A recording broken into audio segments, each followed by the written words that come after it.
Suppose जर खूप जास्त कर्ज असेल तर मग कर्ज कमी करण्याचे कोणते असे स्पेसिफिक उपाय आहेत का? यस.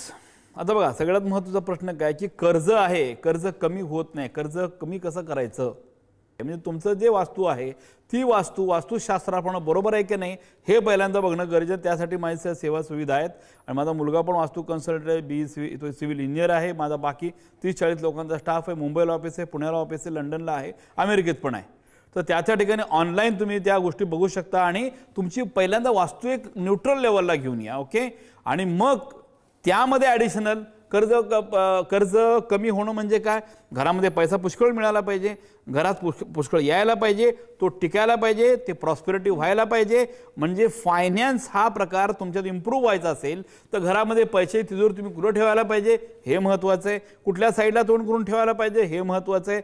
आणि तुमचं जे घर आहे, जसं मी काय म्हटलं, तुमचं एक शरीर न्यूट्रल पोझिशनला असेल, तुम्ही व्यायाम करून चांगलं करू शकता. बरोबर आहे. तुमचं कर्जमुक्ती करायची आहे तर तुमचं जे बॉडी आहे चांगली राहण्यासाठी तुमच्या घरामध्ये असलेली एनर्जी जी आहे ती मला पॉझिटिव्ह जास्त करायची आहे. ही एनर्जी पॉझिटिव्ह करण्यासाठी त्यात वास्तुशास्त्रीय प्रोडक्ट असतील, अजून काही उपाय असतील ते देऊन आपण एक न्यूट्रल फेज आणू शकतो. हे न्यूट्रल झालं. ओके.